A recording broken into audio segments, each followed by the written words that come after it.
Welcome to We Dissent, the podcast with secular women attorneys discussing religious liberty issues in our federal and state courts and our work to keep religion and government separate.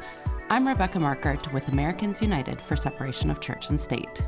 And I'm Liz Cavell with the Freedom from Religion Foundation. And I'm Alison Gill with National Women's Law Center.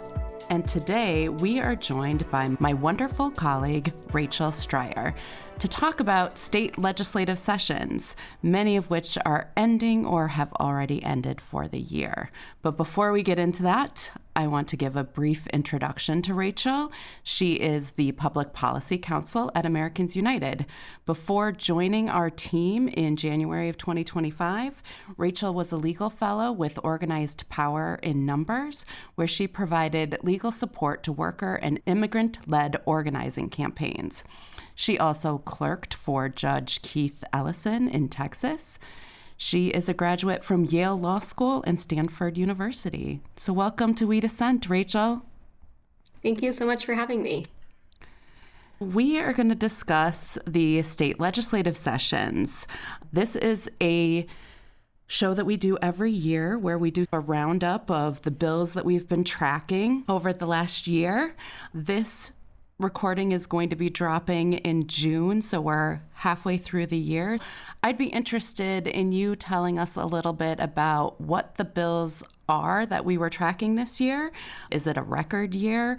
Are they all bad bills, or are any of them good this year?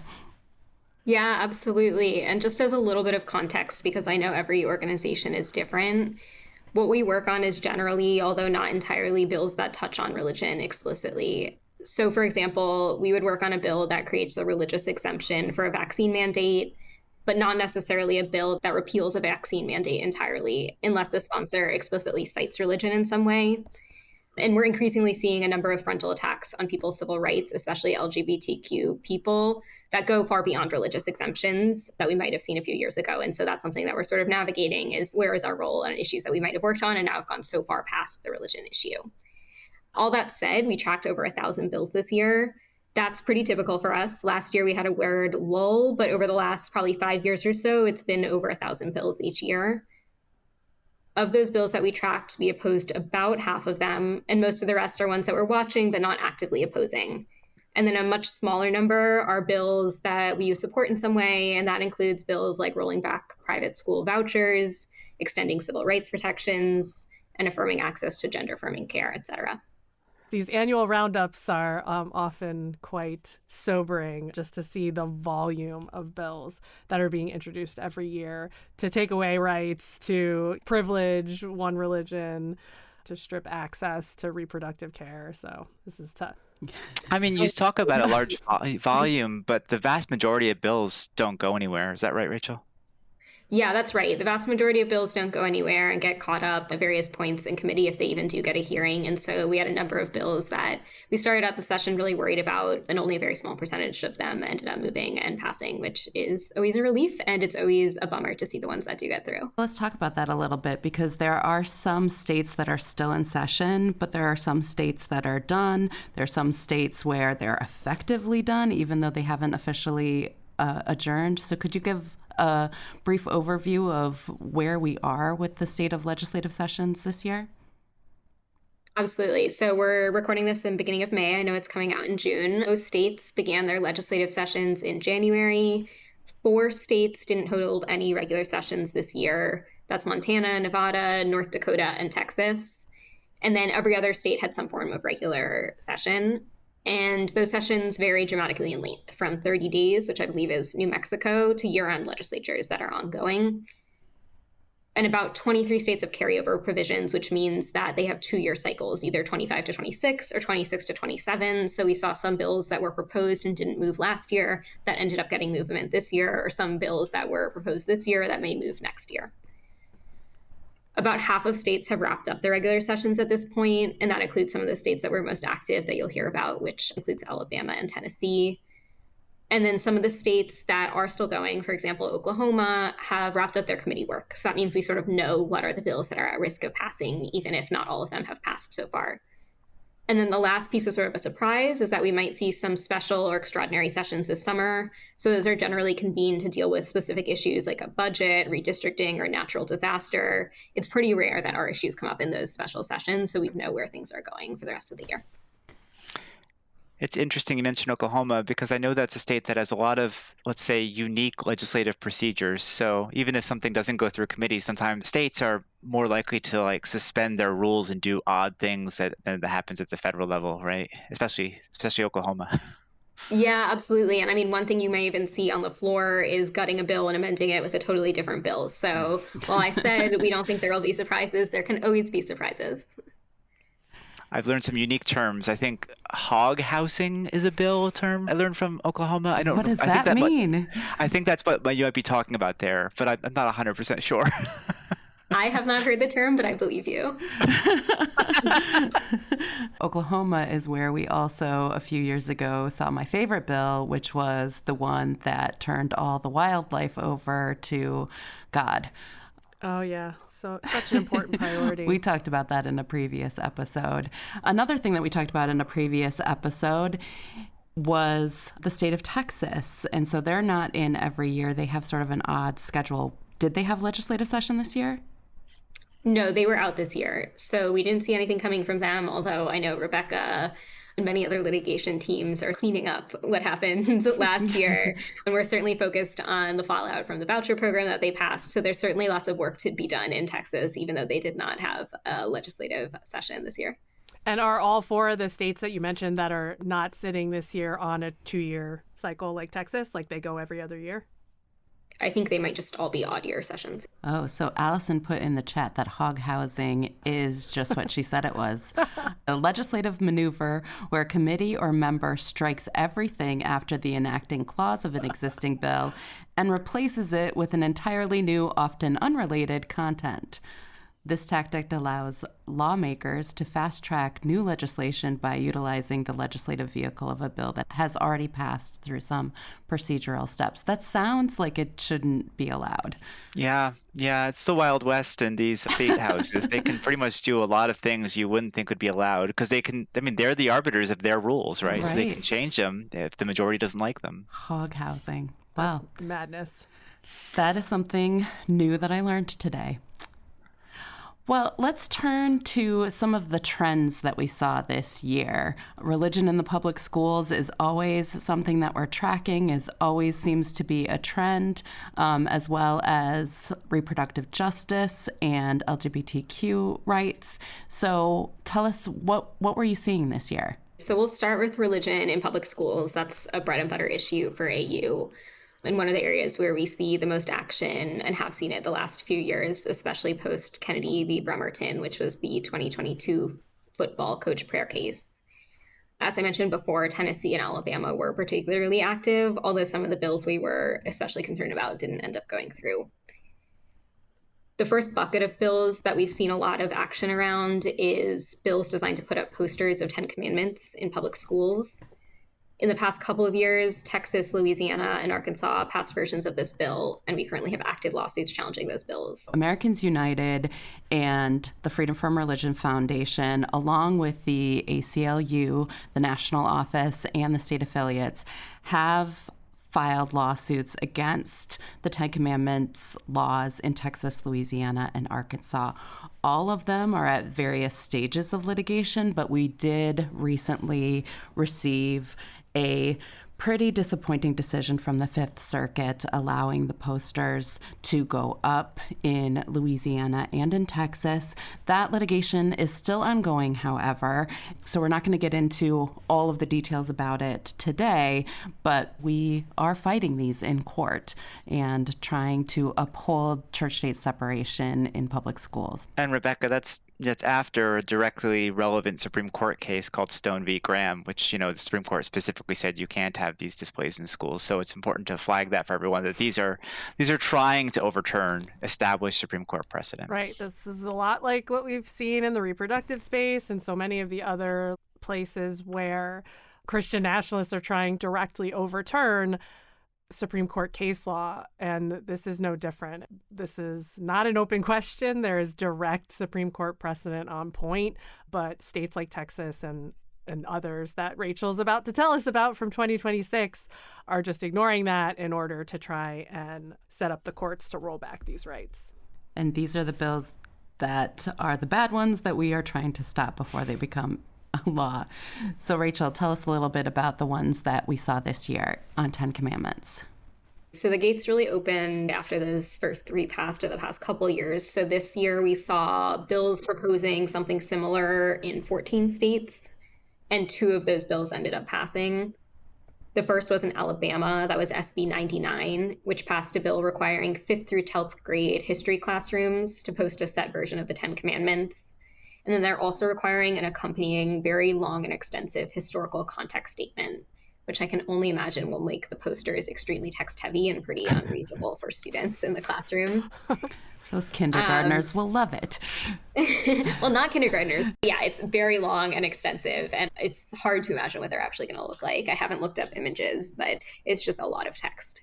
The other bill that passed was in Tennessee, and they ended up passing a permissive bill that allows school boards to vote to adopt policies that will allow schools to display these posters in prominent locations in each school building. So a couple things that are different. It's permissive instead of mandatory, and it's in a prominent location instead of in every classroom. And that passed after a very long fight between the Senate and the House about whether to pass a permissive or mandatory bill. And it hasn't been signed by the governor yet, but it's something we're watching for. I'll say about both of these that there's a couple things that are certainly reacting to the litigation and the things that they've seen as major vulnerabilities. So the first is really emphasizing the fact that this is some sort of historical document that informed the US Constitution and grouping it with the Constitution and Bill of Rights, even though, as like many legislators have pointed out, the Constitution and the Bill of Rights were written in the United States, and the 10 Commandments, regardless of whether it did or did not inform, is an external document like many others that served as one of many source documents.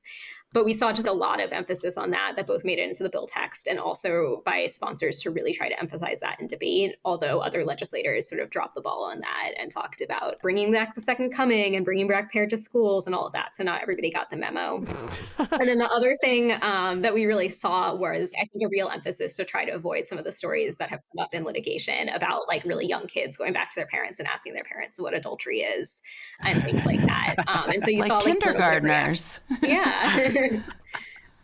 Love that. I always found the argument that this is historically and really important for our Constitution so ridiculous. I mean, the Magna Carta is more relevant to our Constitution, right? Or like for our Constitution, the Virginia law on religious freedom is more relevant to the First Amendment. I mean, there's so many things that are more relevant than the 10 Commandments. And if we're going to go back to the 10 Commandments, then why not the codes of Hammurabi? You know, it's really kind of cherry picking, right? Do you think it's a pretext, Alison? I think it's a pretext.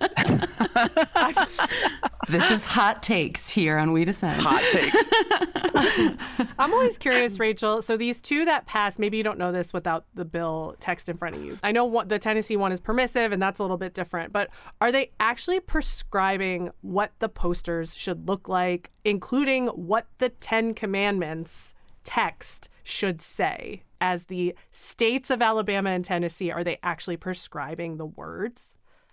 That's a great question. So the Alabama bill did prescribe the words. It's a little bit different and it's simplified. So the ones that have passed previously, Rebecca, correct me if I'm wrong, but they use thou and adultery and manservant. Yeah. The Alabama one is quite simplified and it says, you shall not, and it cuts out some of the trickier language. It does have the word adultery in it. It does have the word covet, but it is not exactly the same language as the other 3 that have passed.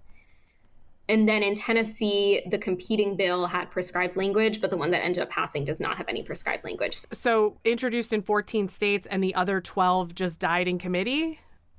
Yeah, they got no movement or they died in committee. I think a lot of states are waiting to see what would happen with the Fifth Circuit. So I anticipate that there will be a lot more movement next year, depending on what happens from here. Those were the 2 that ended up getting all the way to the finish line. Wow. Well, they are not the only bills involving religion in the public schools. We've also seen bills about prayer in schools. Is that correct? So the second set of bills we saw this year were bills around prayer in schools. Again, something that we've seen a lot post-Kennedy.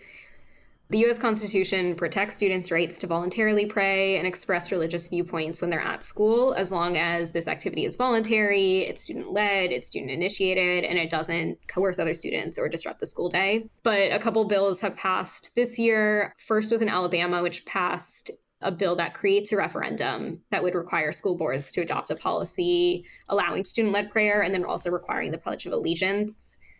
A second bill passed in Idaho that would require a 60-second moment of silence for prayer meditation at the beginning of the day. These were sort of more benign, but we saw a lot of proposals with much more egregious prayer period bills that would have allowed teachers to initiate prayer and would have set aside time at the beginning of the day for prayer, in which students that weren't participating would have to leave the room or otherwise really feel excluded or pressured into joining the prayer. So some of those got momentum, but didn't end up passing. The Idaho bill did pass, though, the 60-second. Yeah, the Idaho and the Alabama bills passed.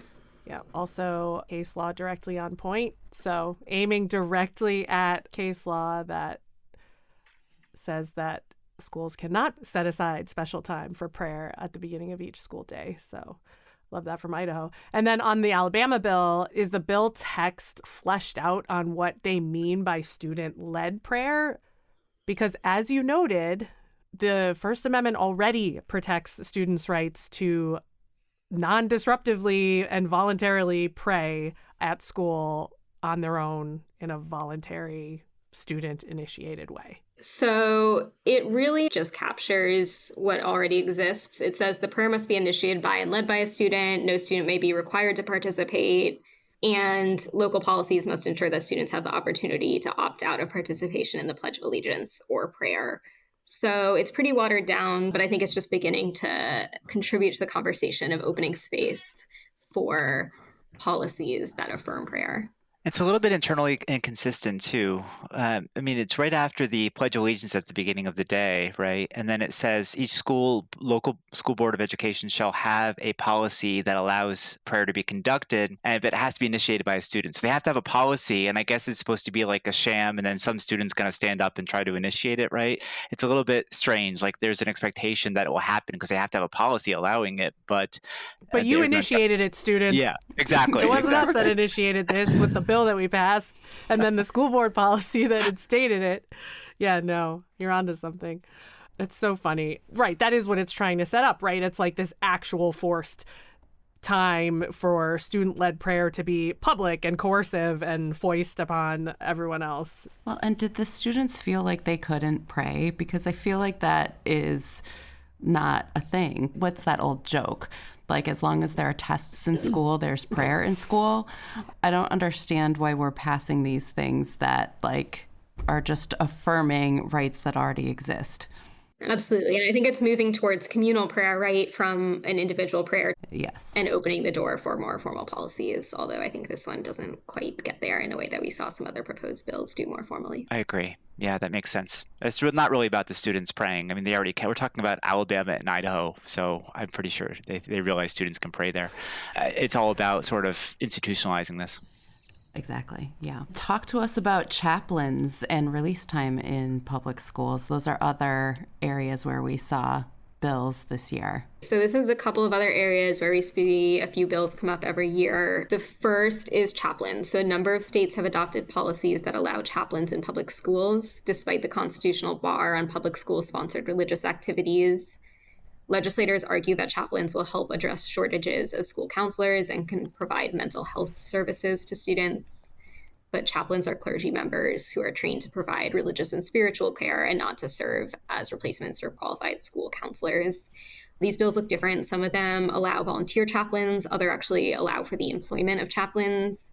The one that passed this year, also in Alabama, would permit school boards to allow volunteer school chaplains. So they're not paying them, but your local reverend comes in for a couple hours a week. And because the school doesn't want to pay for qualified school counselors who have mental health training, instead the pastor provides that care and does it in a way that he is trained, which might not be one that is accessible to students of other faiths.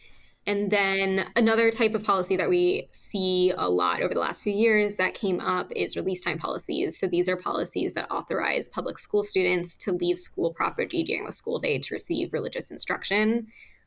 Release time policies have been around for a long time. You may talk to parents who have experienced release time policies. New York has had one for a long time. But we're increasingly seeing policies that require school districts to create formal policies to allow students to attend programs that provide religious instruction, and even allow students to receive academic credit for attending these programs. And often they are sponsored by an organization like LifeWise, which is an evangelical organization that has the capacity to establish a program, maybe like across the street from the school or something like that, while students who may belong to minority faith or do not have a religious affiliation are often left behind or left out while all of their friends go and eat pizza and learn about religion. So this year, the Georgia legislature passed a bill. The governor hasn't signed yet, but I don't think there's any expectation that he won't. And that bill requires local school boards to permit release time for at least an hour a week and permits academic credit as well.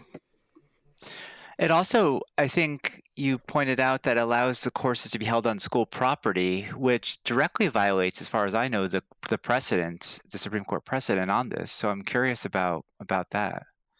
Yeah, absolutely. So there's a clause in there saying that courses should be held on school property equally with other groups. This is a little bit confusing because to me, that looks like something that might happen as after school programming, which happens in a lot of schools. I'm not really sure what other organizations are doing on campus teaching during the school day for credit, but it's certainly something that raised my red flags as well, because that is something that is explicitly unconstitutional and something that is a red line that school districts haven't crossed yet. So I think it's a little bit of conflating the two and opening the door, but I'm not sure what it's actually going to look like in practice. That makes sense.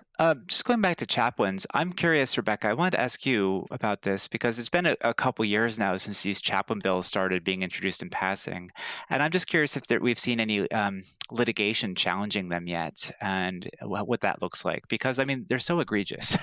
Right. We have not seen any litigation. There's none to my knowledge. I don't know if you know of any, Liz, in the last couple of years since we've talked about these. I think like what's happening that's different, and like Rachel is describing, the ones that have passed or been introduced in different states are slightly different. Like a lot like the 10 Commandments laws, some of, or maybe several of the ones that passed a couple years ago are permissive. They allow school districts to employ or adopt chaplain policies and give them a little bit of freedom of how to do that in terms of the system by which they come in and are employed. And school districts are not required to do it. So it's putting a lot on individual school districts to be basically like among the first in the nation to adopt these policies, to employ clergy in their schools, to rove about and talk to their kids with no qualifications and who knows what kinds of background checks.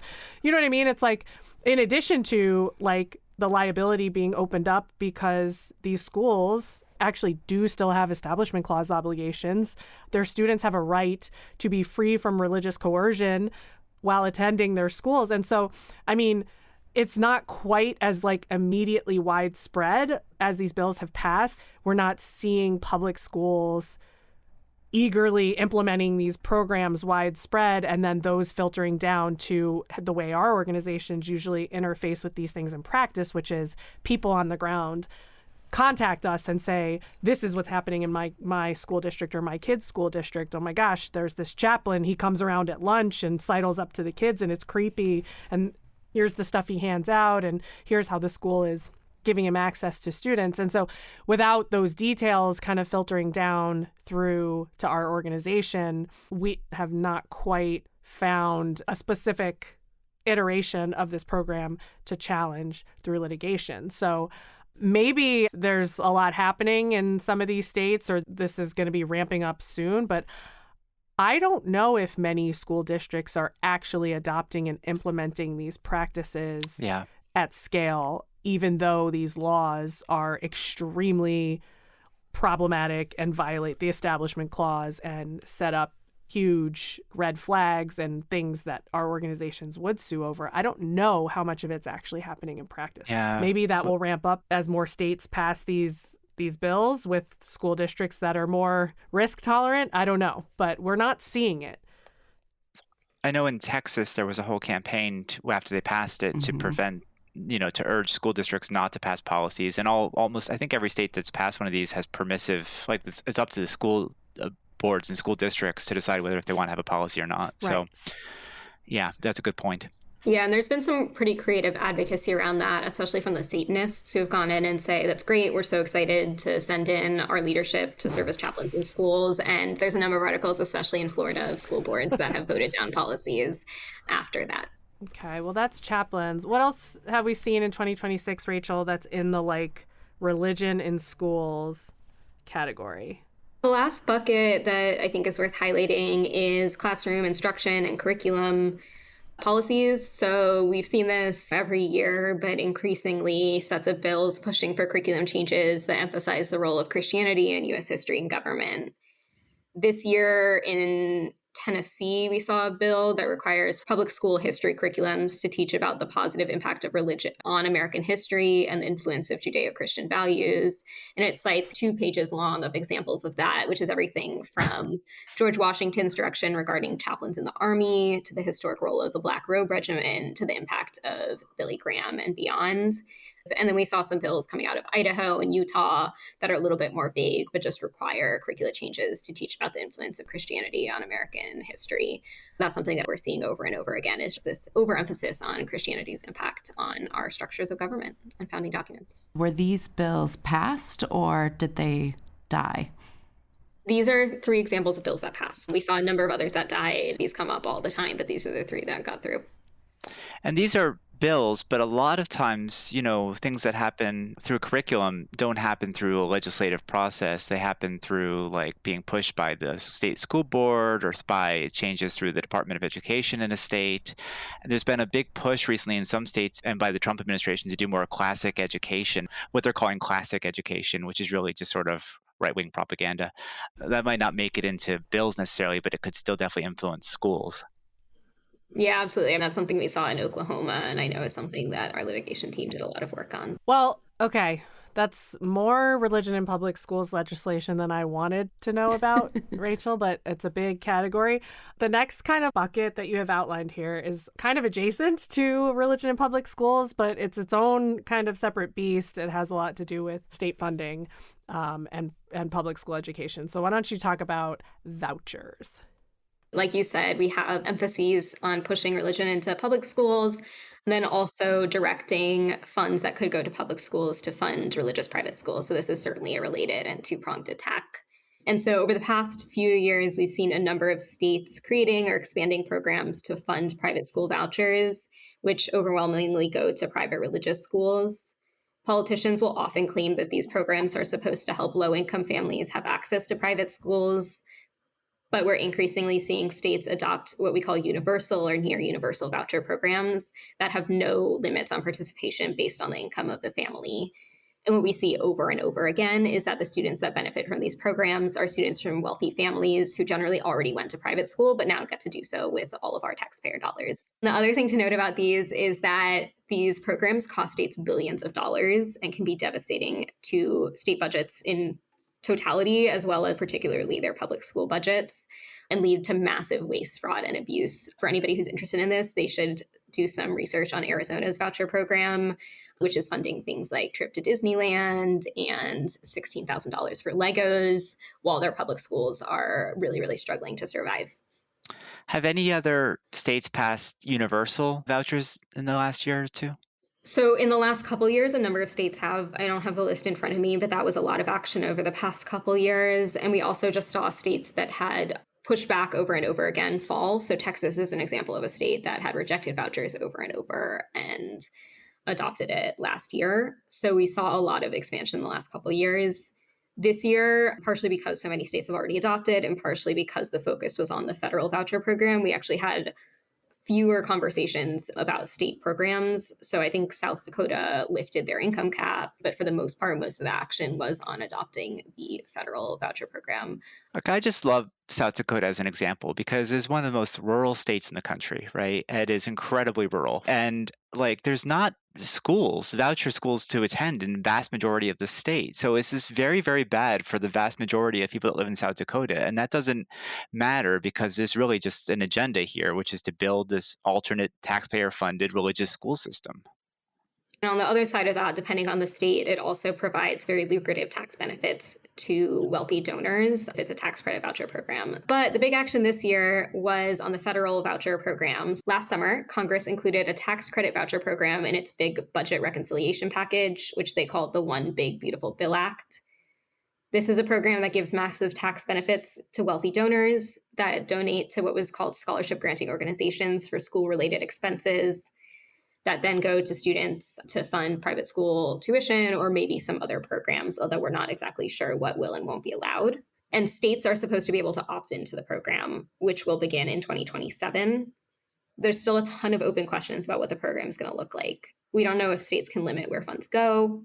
We don't know if states can put in place protections like non-discrimination requirements or reporting requirements. We don't know how the program is going to interact with the many existing state voucher programs. And there's not even any sort of formal mechanism for opting in yet. And all of this is awaiting rulemaking, not from the Department of Education, which you might expect, but from the Internal Revenue Service, because this is apparently a tax issue and not an education issue at all. Despite all of that, a number of states are rushing to opt into this program. At least 27 states have done so since the program passed last summer. And that breakdown is largely, although not entirely, on partisan lines. So that's where most of the voucher conversation has been this year, is opting into trying to getting these funds and participating in this federal program, even though nobody actually knows what it's going to be or how to opt into it. Just to clarify, we're talking about carve-outs from federal taxes, not state taxes, right? Is that right? Yeah, so this is going to be from federal taxes. It's a one-to-one carve-out. And the pitch is that states won't owe anything. In reality, we know that any sort of reporting and accountability costs are going to come from states. And also there are implications for public schools when kids start to go to private schools. That is going to have a lot of implications for state education policy more broadly. When you say that the program's set to launch in 2027, does that mean the academic year 2027-28, or does that mean fiscal year 2027? Because that's coming up really soon. That's a great question. I think it's January 1st. I think it's important to note when we talk about vouchers that nobody supports them except for special interest groups and Christian nationalist legislators. Any time that vouchers comes up for an actual popular vote, and there are a number of states who have done popular referenda, like whether or not to repeal existing voucher programs or whether or not to adopt or expand voucher programs, people vote against them or to repeal them and recognize that they completely undermine public schools and public education, and that in general, they have been proven not to work or not to achieve their stated goals. And you mentioned Arizona. I'll just add that where Rebecca and I are based here in Wisconsin is a C also for a case study in the abject failure of a state voucher program. Yeah, I think that's a great point. Everybody votes them down in states. And you saw last year that this was a standalone bill in the federal legislature, and then they ended up having to hide it in the reconciliation package because that's the only way they could get it passed.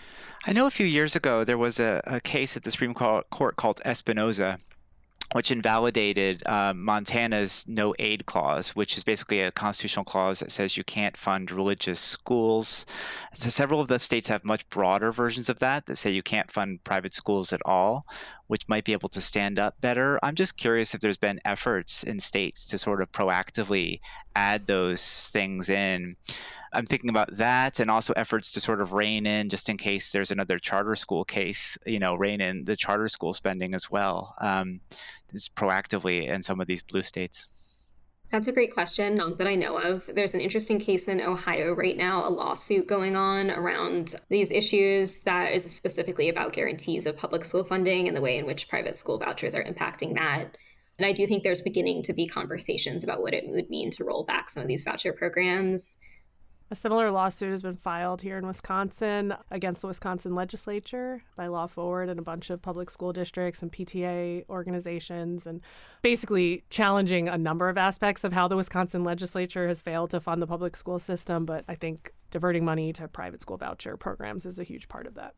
I have another question on this that's sort of related, which is, there's now going to be this Supreme Court case about discrimination with government funding and how that impacts vouchers and other sorts of government-funded programs. I'm curious if there's been any if you've seen any bills, that was just happened like a couple weeks ago, that was granted cert. Have you seen any sort of bills about that? I know that, for example, after the Carson v. Macon case in Maine, the Maine legislature passed a law clarifying some of the non-discrimination protections that attach to their funding for schools through the voucher program, to say, okay, well, if you're going to take Maine's money, you have to not discriminate with it, right? And that's what we're talking about here, whether that's acceptable or not, or if that is somehow a violation of one's religious freedom.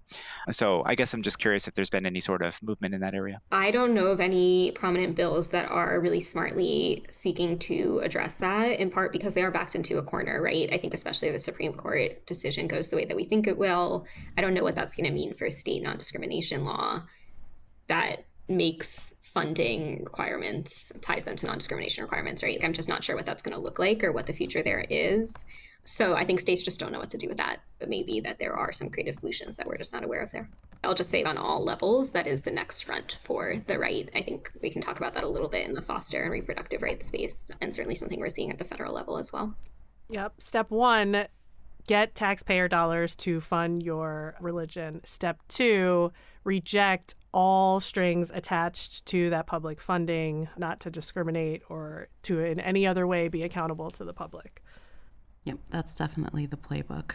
We'd love to talk more about the bills about reproductive rights, about affecting LGBTQ people, using religion to discriminate. So what's been happening in those areas? So these are two areas where we're seeing a lot of overlaps in bills that invoke religion as a way to permit discrimination and allow denial of services. And a couple of examples of the types of bills we're seeing are healthcare refusal bills and foster care and adoption bills. So in the healthcare refusal space, we saw a couple of bills passed this year, one coming out of Utah and one out of Iowa, that gave healthcare providers and religious healthcare institutions the right to refuse to provide services that violate religious beliefs. So that includes, but for both of these states isn't limited to, services like abortion, artificial insemination, contraceptives, or gender-affirming care. The Iowa bill also defines medical practitioners very broadly to include anyone who facilitates or participates in healthcare services. So that could include record making, referral, dispensing, etc. And what that means in practice is that in a small rural clinic with a small administrative team, a single administrator's refusal to prepare records could be enough to stop somebody from getting the care that they need. And we can even imagine someone refusing to provide an unmarried person who's pregnant with prenatal care or something like that, because these bills are so broad and allow sort of any religious objection. I mean, these could allow any form of discrimination, really. I mean, there's sort of a haven to allow discrimination. It's interesting. I think that's something that's often overlooked in some of these bills, not all of them, but the Iowa bill is a good example of this. It imports the ministerial exemption and applies it to, employees at the hospital. So the ministerial exemption applies to churches and says, well, labor laws, non-discrimination laws don't apply because the church gets to decide who its own ministers are. And this says, well, we get to, in the same way, figure out employment practices, contracting practices, everything in relation to our religion, and therefore these other laws don't apply. And I've seen that in several different bills. It doesn't get as much of a headline, but it's really, really significant potentially, and could affect, the ability of doctors, nurses, everyone who are at these hospitals to do their jobs. That's really interesting and something that I had not caught. Yeah, I have the exact language here. And it's very similar. So it says basically these hospitals shall have the right to make employment, staffing, contracting, and admitting privileged decisions consistent with the entity's religious beliefs. And some of them have even more flexible language, but it's pretty concerning. Gotta love a hospital with religious beliefs. It's so interesting because some of these bills, like the Utah ones especially I was looking at, it really lays out the religious beliefs of the hospital and the employee. And if they conflict, the hospitals always dominate. Like they sort of make a carve out. Like if you're a doctor, you have religious rights. Unless you're at a religious hospital, then their rights predetermine everything, because we know who's really important. It's the people with the money, right? Yeah. Yeah, and you also see some of these bills, I don't think either of these, but some of them also extend the same protections to insurers. Not just insurers, but payers, which means employers who are self-insured too, which means your boss could have veto power over your insurance. So absurd where we are. where like any entity can have religious beliefs, like an insurance company, a hospital, an insurance payer, and their religious beliefs, those personal things, that can also inhere in a entity or a corporation, so much more important than an individual human being's right to attain care. So you got to ask yourself, why did I go into a caring profession? Well, that's it. These complicated bills are they're not a real problem. Like, this so infrequently happens. And when it is, it's worked out by the processes that already exist in these hospitals, right? It's not a real problem. It's just a way for them to sort of intrude into healthcare and stick religion in further. I was going to ask, and we didn't put it in the outline, so I apologize, Rachel, if you're not ready to discuss this, but I just was interested in hearing if there were any more gender affirming care bills, like bans that were passed, or, are there like sports bans bills that are going on? Are there bathroom bills, those types of things? Yeah, that's a great question. I think there was a lot of action this year, but this goes to my caveat at the beginning.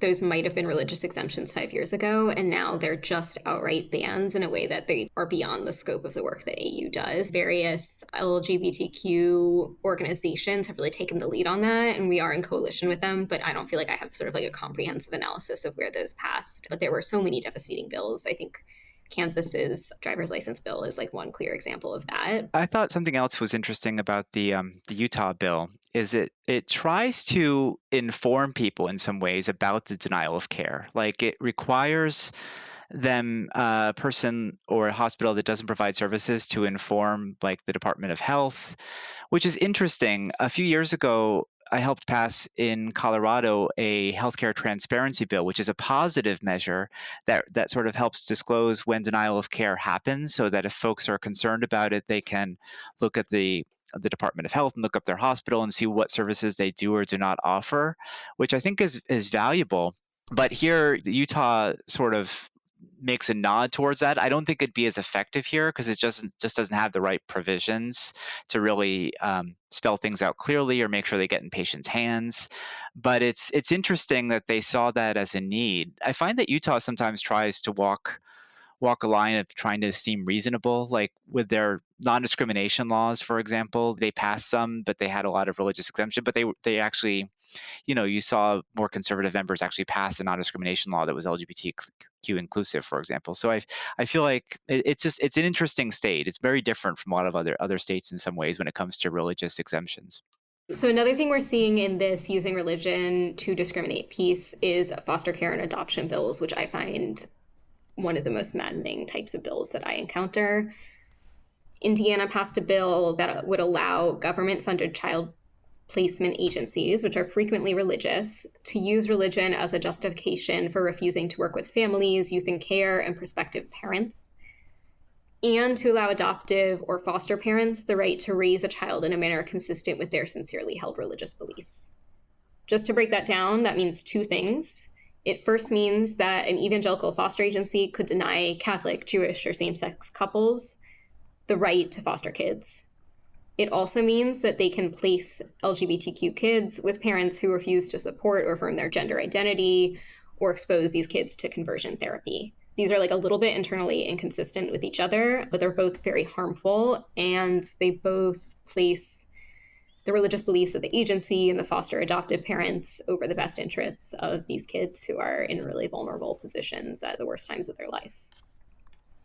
I'll also just note that Americans United has a lawsuit over a foster care situation in the state of Tennessee, where a Jewish couple was denied the right to foster to adopt a child because they were Jewish, and the agency was a Christian agency that said that the prospective foster parents, their beliefs didn't align with the agency's, and that's why they were refusing to place a child with them.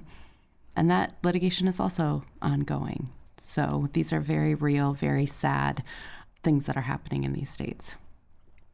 This is an area I've followed in the past, and one concern when they sort of shield the foster parents and sort of say, well, you get to sort of raise these foster kids according to your beliefs, which is just kind of absurd to me. We're talking about wards of the state, right? We're talking about foster children. There's just this attitude I find sometimes that children belong to your parents, right? That they're sort of your property, and you have the right to raise a child in your religion. It's been recognized by the Supreme Court as a constitutional right. But here we're talking about foster parents, so it shouldn't even be relevant. But regardless, what I was going to say is that this might subject them to things like conversion therapy, which are incredibly dangerous, and forgive other types of behavior, frankly, which could be potentially dangerous based on their religious beliefs or ideology. Like, could foster parents in this scenario, or they have a right under this law to like refuse to vaccinate kids in their care on schedule? Because it's against their religion? As long as you can't characterize it as neglect, yes. I mean, I read it, and there's an opt-out for neglect, but like you can definitely make an argument there, a strong one. I mean, that's madness. It's bad enough, like, that we allow these religious exemptions that basically amount to medical neglect or all-out child abuse. Based on parents' religion. Like, now we have to extend that to foster parents, kids who are temporarily in the care of basically like state-sanctioned guardians, and their rights are paramount to inflict their belief system on kids in ways that interfere with their physical and mental well-being. It's just like madness. And did you say, Rachel, where these bills passed this year? The one bill that passed this year was Indiana, and we've seen a number of these passed in the past. A lot of them have just been about agencies. This second part of the parents, I think, is a little bit newer, right? The foster care piece is newer? The parent piece, right? So there's the one that says that an agency can discriminate based on their beliefs. Yeah. In placement, and then you have this parent part, which is really troubling. Okay, well, I hate it all. Let's move on.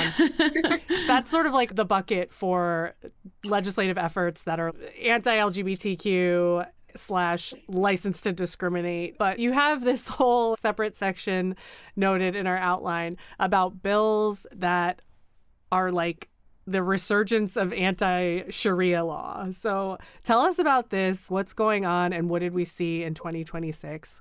And why is this happening? Yeah, absolutely. So I added this, as opposed to bills that are using religion to discriminate, this is just religious discrimination. And it somewhat came out of nowhere. These were bills that were really common in the mid-2010s. We saw a lot of them, and they essentially say that courts can't enforce foreign laws that violate a person's rights under domestic law or violate public policy.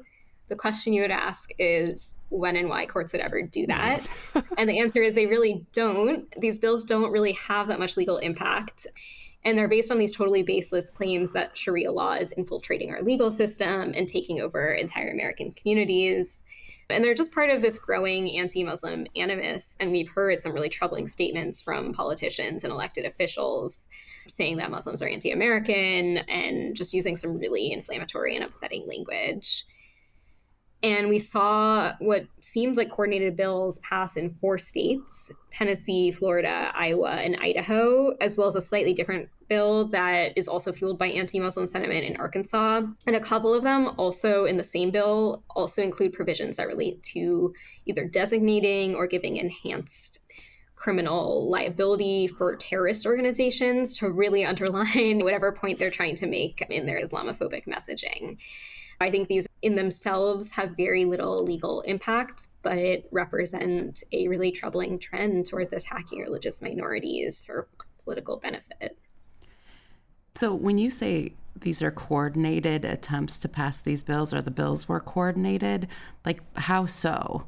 I mean, I think the big thing is just they came out of nowhere, and all of a sudden we saw them in 4 states, and they often use the same language, and they're the same language we saw 10 years ago. It's very confusing, right? A lot of them have the same lines around violating people's rights under domestic law or public policy, and it's sort of like, why? What issue is this addressing? Yeah. The background of these things when they come up is just sort of ridiculous. Like maybe there's like a propagating in right-wing media, like a story about something that happens and it gets blown up, and then like a nonprofit that works on these issues will put out like a model or whatever, and it will just get propagated to a few states, right? So that's sort of how this sort of thing blows up. And you find the weirdest bills sometimes that just have these waves of resurgence as if it were a real issue that really happens in this country, and it's just not. Yeah. Yeah. Well, it does seem like with a lot of things that we've been seeing in the last year, it's everything that's old is new again, and that's really upsetting. There's not an epidemic of Sharia law being implemented across the country. Is that right, Rachel? That's my understanding. If anything, we're seeing Christian nationalism being implemented across the country, but I guess that's okay. So. I mean, have these people heard the good news? There's an establishment clause here. No one can do Sharia law. Famously, we are a non-theocratic secular nation. So, I mean, all we have to do is just somehow get the message to these legislators, and I think they're going to be really happy. This is madness. It is madness. Well, I kind of always like to close out the shows specific to legislation and the legislative sessions with any sort of fun or entertaining bills that you've seen, like the one that I mentioned at the top of the show, dedicating all the wildlife animals in the state of Oklahoma to God instead of the DNR. Did you see any of those types of bills this year? It is also, I should say, in an election year, we always do see a lot more sometimes of these crazy bills. Yeah, I tried to crowdsource this and we couldn't come up with anything nearly as fun. The one that I think stuck out as the most ridiculous bill we came across was a Tennessee bill that did not pass but got some traction that tried to forbid public employees and especially school employees from taking any action to ensure compliance with the Establishment Clause or church-state separation unless there's a specific court decree or a directly on-point ruling from the U.S. Supreme Court. You mean like Stone versus Graham? Exactly. It's ridiculous and it's unconstitutional on so many levels. It's just saying, ignore appeals that letter courts, you got from the Freedom from Religion Foundation. I mean, how does that even work? You'd have to engage in that. prayer at all times, right? I mean, otherwise you'd be in compliance by accident, right? I don't. You'd be in compliance by accident. I truly don't know what they're doing here other than, there was a long preamble about how church-state separation is made up. But then they throw the Establishment Clause in, which you can't say is made up because it's in the Constitution. People are doing all sorts of things to try to test the boundaries and invite litigation. And this was probably one of the more extreme versions of that, which did move forward but did not end up passing. So, unbelievable. Well, that's good. Unbelievable. That was also in Tennessee? Yeah, Tennessee had quite a year this year. Well, I'm sure they solved all their residents' other problems, so nothing better to do. Rachel. Well, we're getting towards the end of these legislative sessions. Again, many of our listeners always like to know what can they do to stop bills that they don't like, or even proactively support bills that they do like. What are your tips for an average citizen to advocate for or against a bill? My biggest tip is to remember that you are not alone and that these bills are extremely unpopular. We did some polling last summer in Oklahoma that showed that the overreach of the former state superintendent, Ryan Walters, who was pushing a lot of Christian nationalist policies, created a really significant backlash in which people who may be deeply religious and even seek to bring their religion into the public sphere felt that what he did was inappropriate and wrong and went far beyond the boundaries of religious freedom in the state. And I think this is a real moment where we're seeing overreach in so many different states, and being brave and talking about it with your neighbors and community and realizing that so many folks in your community are just as upset and annoyed as you are is the first step. Paying attention, getting in touch with legislators, and being sure that you're just as loud as the folks on the other side is so important. Even if it doesn't cause somebody to come out in opposition to a bill, it may mean that they say this is too much of a headache and they kill it in committee or before it even gets to committee. And so it's really, really important to be a thorn on their side and to invite other folks into doing so as well. And then lastly, you should follow AU and get our messages and the messages of all of our allies. Can I just add that there's some really great trackers online, based on what you want to follow. I know ACLU does some. AU has a tracker for legislation. Is that right? Yeah, we have a tracker as well. So if you're interested in seeing what's going on in your states, you can look at that and see exactly what bills they're concerned about that are happening, what the status of those bills are. And that can be really helpful, and it facilitates you reaching out to lawmakers if you're concerned about things. And if you sign up for action alerts with some of these organizations like AU, for example, then they can tell you when it's best to take action, because they'll help you know like where the letter needs to go and make sure that they're able to sort of get it to the right place. Yeah. So in addition to AU, you can do that at FFRF-AF. That's the Action Fund. It's our C4 arm, and that's where all of our legislative tracking and action alerts on legislation, both state and federal, comes from. And you can sign up for action alerts at National Women's Law Center as well. Yeah, you're going to see a lot of those broader issue areas that Rachel's talking about that blast far beyond like the religious exemption field and just go into pure discrimination or... Absolutely. But we do a lot of things on like denial of care, for example, Right. and we're expecting a lot happening in that area. And there's quite a few others that were very relevant to this discussion. Right. I just want to list one of the resources since I helped work on it when I was at American Atheist, which is the State of the Secular States report. Yes. Report Oh, yeah. has a scorecard for every state. So if you want to see what the laws look like in your state, so you know what to help work on, it's at atheist.org/states, and you can take a look and see. It's a really terrific report, I think, if I do say so myself, which looks at all the different states and the laws, both positive and negative, that impact church-state separation. Yeah, that's a great, easy guide. And it's really tricky to even get a handle on like what's going on in each of the individual 50 states. There's so many bills that get introduced that never go anywhere. You don't know where they are or how much of a threat is one bill versus another. And obviously some of these are very extreme, and if they were to move would be very alarming. And so it's good to have some resources that can kind of ground you in what the priorities are in any individual state. So check us all out. Yeah. And I'll just say, too, I mean, sometimes it takes a few sessions for some of these bills to become law. And so, you know, for example, some of the 10 Commandments bills that we were talking about before, they keep getting reintroduced. And even though they died this year, maybe they're reintroduced next legislative session and they get the momentum. So it's really important to stay vigilant. And even if it died, to make sure that it's not being resurrected in a future year. So always be in touch with your representatives to let them know that you're watching and that you are opposing these measures, especially when they detract from true church-state separation. Or hog-housed. Or hog-housed. our new word of the day. Well, Rachel, I really want to thank you for taking time out of your really busy day to come and talk to us about the legislative sessions from 2026. It was a really important discussion to have, and we just really appreciate your time. Yeah, thank you all so much for having me.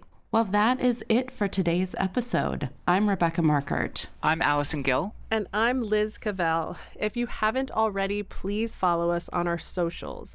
We're on Facebook, Instagram, Blue Sky, and X. And please also remember to let us know how you're liking the show by leaving us a review. This is one of the best ways to help new listeners find our show, so please review us. And you can also find us at we-dissent.org. Thanks for listening. We Dissent is a joint production of the Freedom from Religion Foundation, the National Women's Law Center, and Americans United for Separation of Church and State. It is hosted by attorneys Liz Cavell, Alison Gill, and me, Rebecca Markert. Other production support comes from Greta Martins. Audio engineering is provided by Audio for the Arts based in Madison, Wisconsin. Thanks for listening.